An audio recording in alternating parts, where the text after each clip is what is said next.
Mr. Mohile, once again, welcome to NDTV. You are a friend of NDTV. I welcome you on the platform once all over again. Thank you so much. Thank you for having me today in the NDTV Profit Conclave. And it's always the pleasure to be there with you, especially Nikunj. And I know after tiring journey from US with Mr. Modi, you've come especially here. Thank you for that. Thank you, Mr. Mohile. This is the maiden conclave of NDTV Profit. They make their debut in the world of conclaves and thought leadership from this show. And I'm especially happy to welcome you here. But tell me something that your journey in this country, that is Pernod Ricard's journey in this country, has been almost a 3-decade long journey. What have been your lessons in that journey? How do you see the company going forward? How do you see the entire industry of conviviality, since you are a major player in that industry? And as we have been hearing a lot, the premium segment of the economy growing, and that segment also grows in your industry and makes your company all the more an important player. How do you see the last 30 years and going forward, your journey in India? Thank you, Nikunj. As we all know, Pernod Ricard, many might not be knowing, but my convivial folks, they know Seagram's more. So in last 30 years, I mean, our journey started in 1993, immediately after globalization and liberalization era. And it was founded in 93, and I think the production started 94. And from there on, I think we take pride in saying that the premiumization was introduced in India by Pernod Ricard there. And we initially started from, say, a volume of 1 lakh cases to 65 million cases today, and leading the industry in India. So our journey, we have always partnered with the growth of this country. As the economy of this country consistently grew, we also grew with the economy of this country there. So you are the one who made alcohol expensive for all of us, basically. You are the one who brought expensive alcohol to this country. So we introduced, as I said, premiumization was something which was introduced by Pernod Ricard to the Indian consumers to get that kind of a quality to our consumers, that experience. It was Pernod Ricard who initiated that. So with premiumization, there comes a cost. Yes, I mean, jokes apart, premiumization and better quality and a global experience is something that the Indian consumer today demands. And almost every sector, we have now companies which are global companies like yours, which Pernod Ricard is a global giant in the industry that you operate in. Yes, so we've been a responsible company in this field. And we knew that there is a lot of scope in the country to grow in the premiumization segment. And year by year, if you see, there's been a lot of potential for the whole industry today in premiumization segment in India. And that is where, in a very planned way, we went ahead year by year. And this is where we are today. And Mr. Mohile, I must ask you this question, because yours is a sector which is seen more from the prism of revenue in this in various matrix. But the theme of this conclave today is Viksit Bharat, a blueprint for 2047. And our Prime Minister has been very insistent that by that time he wants to see this country as a developed country on all the global platforms. In fact, that reminds me that he recently went to France, met the French President, Mr. Macron, where your leadership was also present in those meetings. So how are you partnering, your sector, your company partnering, to see a developed India's journey coming to fruition by 2047? That's a nice question, Nikunj. I mean, recently, as you've seen, the Prime Minister has been to France. There had been certain bilateral discussions there. Our group CEO Mr. Alexander Rika was also present there as one of the speakers. And you would see that almost around 850 companies today are investing, French companies are in India. I would say that in terms of volume and scale, Pernod Ricard would be somewhere around first 3 or 4 companies in India who's invested so much here and being part of the growth story of this country. So we always have played a very, very important role in getting the French investments here.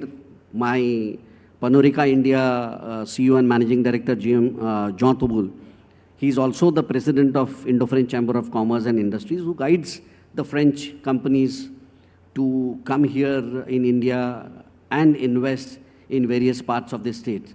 So we are doing our bit also in other sectors in guiding the other French investment coming in. So Pernod Ricard has been one of the very, very important, we have a very important role to play in the economic growth of this country today. That's very nice that, not only your company has been driving the growth potential of the sector that they are in, but they are also inviting other French companies to invest in India, partner in our growth story. Now, let me also ask you, since we are talking of growth dynamics and since we are talking of growth potential in the country, what are the kind of revenue contributions and what are the kind of revenue projections that you see of the sector that you operate in? And how is it helping? Look, a large part of the state government's revenue is obviously dependent on your sector. So how is it contributing in the social aspect of job creation, education, and densification, so to say, of the work that you do in the various industries and fields? Well, Nikunj, this sector plays a very important role in contributing to the economic growth, as I said. In terms of job creation, industry as a whole, I would say, direct, indirect, taking the induced economic theory into place with the complete value chain, we generate as an industry almost 50 lakh jobs. And 50 lakh jobs annually. Annually. Annually. And Pernod Ricard contributes to that almost 9 lakh jobs. And out of those 9 lakh jobs, 6 lakh jobs are into the agriculture sector. If I talk about the revenue contribution, the industry contributes almost around 3 lakh crores. Annually. Annually. And Pernod Ricard directly contributes almost 23,000 plus crores. And to the GDP, it contributes almost 39,000 to 40,000 crores today. So that's the kind of contribution we do to the growth of this country. And when you asked about how we contribute, if you have seen the times of COVID, when the entire economy had collapsed, at that point in time, it was this Alcobev sector who stood by the government there. And this was the only source, I must say, for government for the revenues that time. And we stood by all the state governments in whatever bit we could do.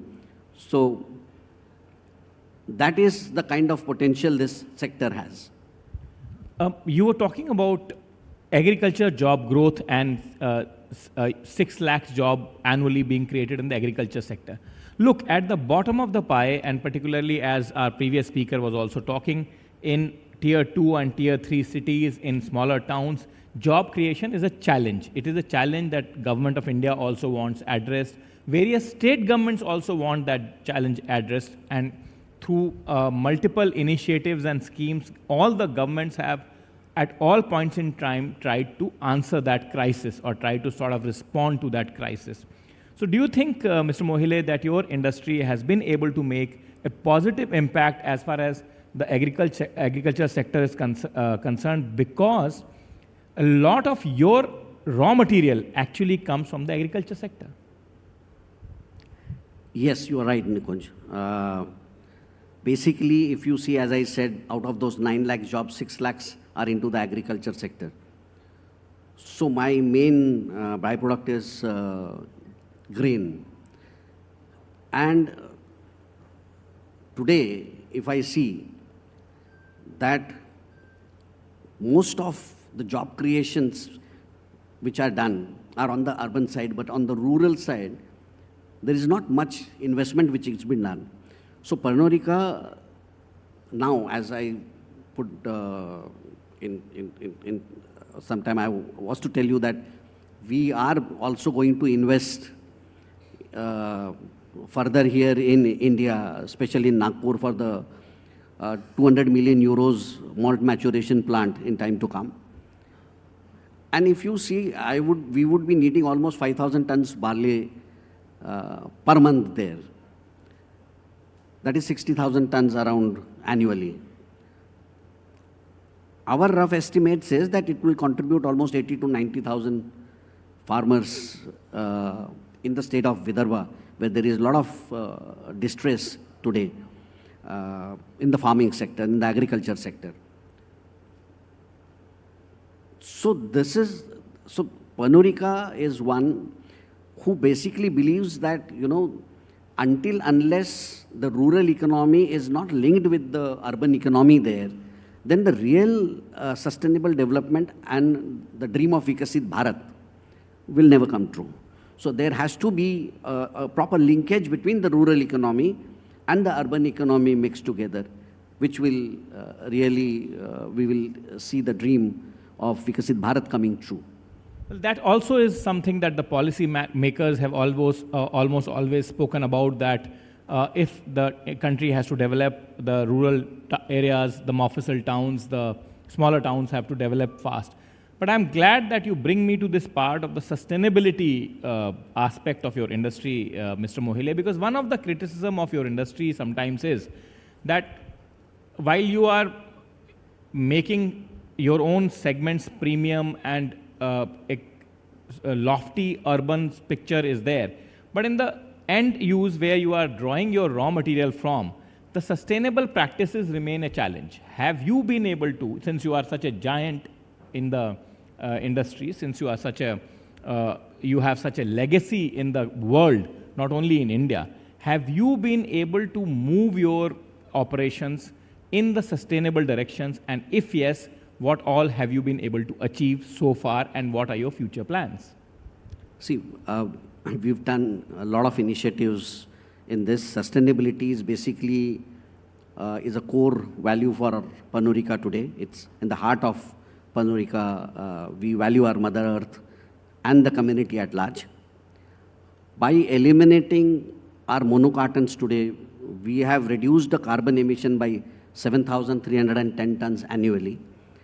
That means conserving almost 250,000 trees annually there. And by 2030, we aim to reduce our packaging emission by 75,000 by 2030. So we are very conscious about the environment. We are very conscious about the community around us.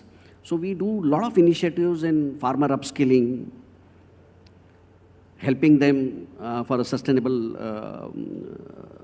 farming there, on how best they can get their yield. We focus on women empowerments. We focus on digital educations.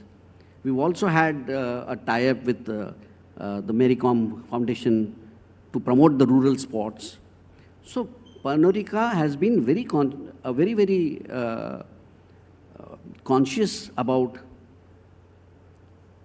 the role Pernod Ricard has to play for sustainability.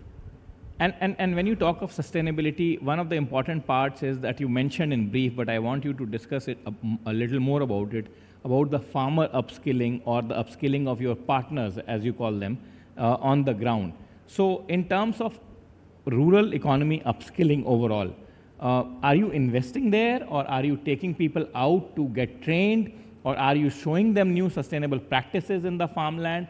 what is the approach that you're applying? I mean, how is it that you think that your practices, which largely draw from Mother Earth, become more sustainable in times to come? Because sustainability, as I said, is the way to go forward, and it will always remain one big initiative for a corporate giant like yours.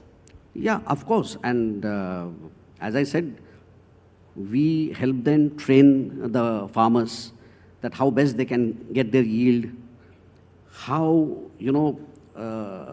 the wastage of water should not be there, how it can be used optimally, and basically help them also get the right value for their produce today, which is a challenge in the farming sector, in the agriculture sector. So Pernod Ricard also plays a role in helping them develop a sustainable farming in this way. Not wanting to take too much of your time, but let me ask you last one or two questions, Mr. Mohile. One of the questions is that you say that your industry contributes a large pool to the revenue side of the state governments, also to the various other activities that you undertake from social welfare, etc. But yours is a very highly regulated industry. Going forward, as the country moves towards a Viksit Bharat, the experience of the developed world in terms of dealing with this industry is something, I would say, completely different from what we have in this country now. Do you think, in your mind, as the industry leader, as an important player of the industry, do you think that experience should change your interface with the governments, your interface with the consumers? What kind of change that you would desire in coming years, and what is it that you will think in your mind that will change the contours of the industry? A very good question, Nikunj. I'm happy you asked this. As I told you, the contribution of the alcohol sector to the Indian economy today. To further grow, I think today this sector needs an industry status. We are struggling to get that today. And if this sector comes into the mainstream sector, then you would see more investments coming in and the sector growing much more faster than what it is today. So we need government's focus basically to get this sector into the mainstream sector, give them the industry status which is required. This industry is a very, very heavily regulated industry. So I feel that government, rather than seeing it only a partner to earn revenue out of the alcohol sector, they should help in ease of doing business also, because today there are so many multiple regulatory hurdles we face across the country in various states. So if government helps us basically to grow, then they have to also look at doing ease of doing for this sector, which can promote further growth. And you're right, because ease of doing business is something that every government, state government champions, Government of India champions, every state does its investor summits and says that, we are the most investor-friendly state. So probably they can also look or consider your demands, which can be logically or reasonably met. Now, let me ask you my last question, Mr. Prasanna Mohile, of the day. As I said, you are a friend of NDTV, and we will keep asking you various questions. But you said that you are making a big investment in Maharashtra, Vidarbha, Nagpur, where you have made some 200 million euro investment already. So do you think that going forward, your bigger investment plans are around this region or other regions? Do you find something more attractive in the western region that makes it more investor-friendly for you? Or do you think that you can expand this into various parts of the country, provided the governments become, as you said, more into ease of doing business?